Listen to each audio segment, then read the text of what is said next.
By profession, I am an investor. Oma ametilt olen ma investor. Oma usu poolest olen ma Jeesuse Kristuse, Jumala poja jünger.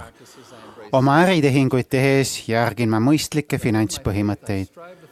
Kui ma pean kinni oma usulistest tõekspidamistest, siis järgin ma vaimseid põhimõtteid, mis aitavad mul muuta rohkem päästesarnaseks. Paljud minu elus saavutatud isiklikest tasudest olen saanud selle tulemusena, et keegi on esitanud mulle üleskutse teha midagi rasket. Sama eesmärgiga soovin esitada igaühele teist 2 üleskutset. Esimene neist on seotud finantsidega. Teine üleskutse on seotud vaimsete asjadega. Vastuvõtmise korral nõuavad mõlemad üleskutsed õnnistuste saamiseks distsiplineeritud jõupingutust pikema aja vältel. Esimene üleskutse on lihtne. Ma kutsun teid üles igal nädalal raha säästma. Summa, mida säästate, ei oma tähtsust. Raha säästmise harjumuse väljaarendamine toob teile isiklikult kasu. Oma püüdlikkuse tulemusena võib teilt samuti avaneda võimalus aidata rahaliselt teisi. Kujutage ette positiivset tulemust, kui säästate raha iganädalaselt 6 kuud, aasta, 10 aastat või isegi rohkem. Pigem aja jooksul tehtud väiksed püüded toodavad suuri tulemusi. Minu teine üleskutse on väga erinev esimesest, kuid palju tähtsam kui esimene. See on järgmine. Ma kutsun teid üles pähe õpisklema ühe pühakirjasalmi igal nädalal. Sõna pähe õpisklema ei leidu sõnaraamatus, kuid see on leidnud omale koha minu südames. Mida tähendab pähe õpisklema? Mulle meeldib öelda, et see koosneb 80% mõtisklemisest ja 20% pähe õppimisest. On 2 lihtsat sammu. Esiteks, valige igal nädalal 1 pühakirjasalm ja asetage see kohta, kus te näete seda iga päev.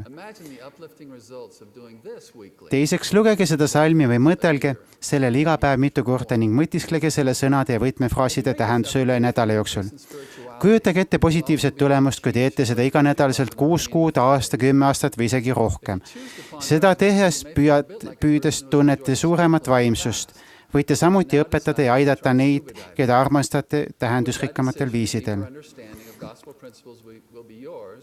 Parem pühakirjade põhimõtete mõistmine ja uued vaimsed vaatenurkad õnnistavad selle otsuse kaudu teie elu. Kui te iga nädalal mõtisklete oma valitud pühakirja kohale, siis kirjutatakse selle sõnad ja fraasid teie südamesse. Sõnad ja fraasid kirjutatakse ka teie meelde. Ehk teiste sõnadega, päheõppimine on kergeloomulik, kuid päheõppislemise peamine eesmärk on võimaldada teie mõtetele ülendav koht, kuhu minna, koht, mis hoiab teid issanda vaimule lähedal. Päästja ütles, talletage pidevalt oma meelde elusõnu. Päheõppisklemine on selle tegemiseks lihtne ja arusaamist avardav viis.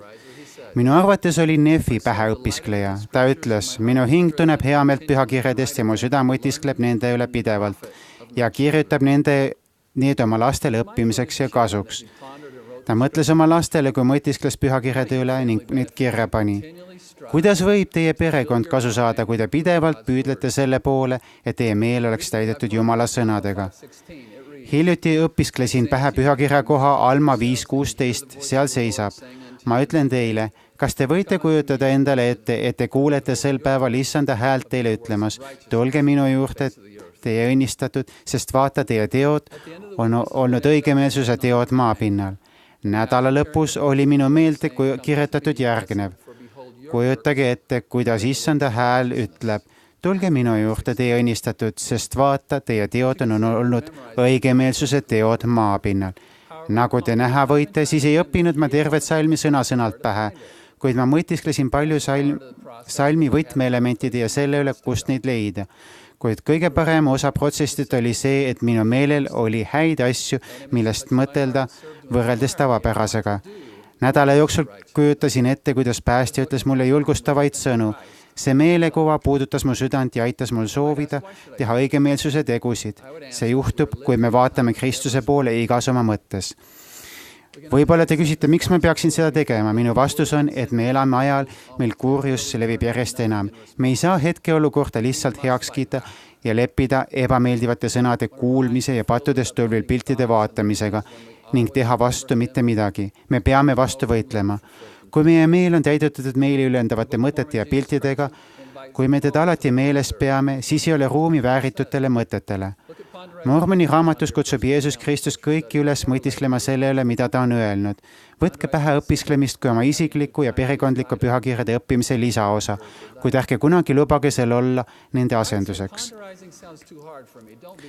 Võib-olla te ütlete, pähe õpisklemine tundub minu jaoks liiga raske. Ärge laske ennast heidutada. Ka raske võib olla hea. Kristus kutsus meid üles tegema palju raskeid asju, sest ta teab, et meid õnnistatakse meie püüete eest.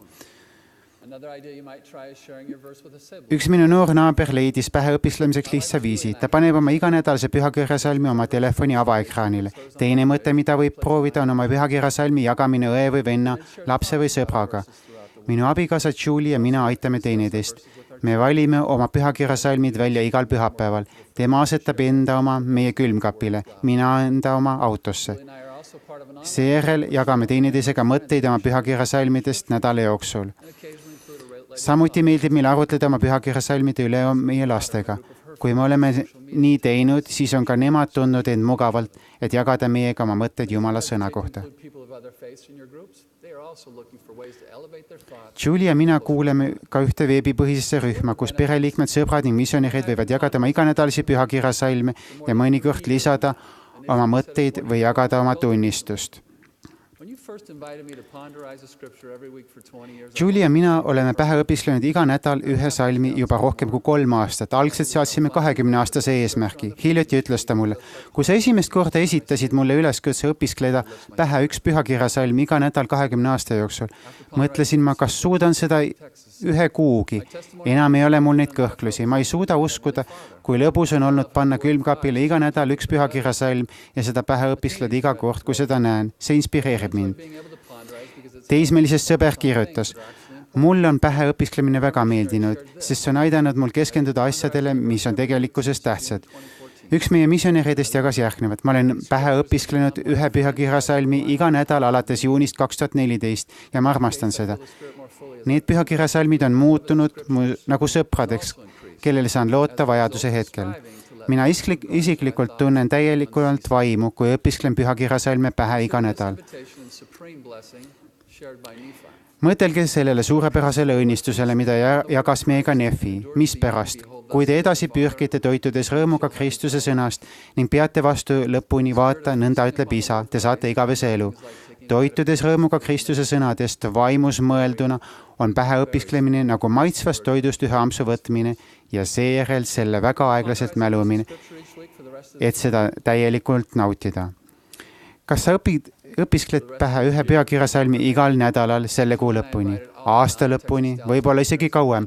Julie ja mina kutsusime üles oma vapraid Texase tallase missionäre pähe õpisklema koos meiega 20 aastat. Me ületame finišijoone koos 17 lühikese aasta pärast. Seejärel seame uue eesmärgi ülendamaks oma mõtteid ja toomaks meie Kristusele lähemale. Te võite meid kontrollida, küsides meie käest, mis on sinu pühakirjasalm?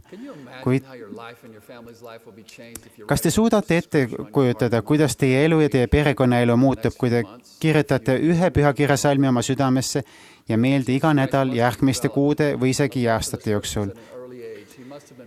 Jeesus Kristus arendas endas välja armastuse pühakirjade vastu noores eas. Lapsena luges ta kindlasti pühakirju ja mõtiskles nende üle, sest kuidas muidu oleks ta saanud 12-aastaselt pidada maha tähendusrikkaid vestluseid templis. Ta alustas oma missionitööd 30-aastaselt ning viitas pühakirjadele varakult ja tihti oma teenimistöö ajal. Ei ole kindlasti vale öelda, et oma teenimistööks ettevalmistudes veetis Jeesus vähemalt 20 aastat õppides pühakirju ja nende üle mõtiskledes. Kokkuvõttes loodan ma, et te otsustate säästa raha iga nädal. Rakendage oma usku, distsiplineerige ennast ja tehke seda. Samuti palvetan ma siiralt, et te otsustate iganädalaselt mõtiskleda Jumala sõnade üle laiemal ning sügavamal viisil. Rakendage oma usku, distsiplineerige ennast ja tehke seda. Erinevalt mu esimesest raha säästmise üleskutsest on minu teise hingepäästmise üleskutse kasu teile igavene, vaba selle maailma koidest ja roostest. Vanem D. Todd Christofferson andis meil järgmise selge nõu ja lubaduse. Uurige pühakirju hoolikalt, ärge kiirustage, mõtiskle nende üle, palvetage. ma luban teile, et te ei kahetse iganädalast pühakirjasalmi oma meelde ja südamesse kirjutamist. Te kogete igavest vaimset eesmärki, kaitset ja väge. Pidage meeles Jeesuse Kristuse sõnu, kui ta ütles, tehke seda, mida te olete näinud mind tegemas. Rakendagem tema sõnu oma elus täielikult. Nii ma palvetan Jeesuse Kristuse nimel. Aamen.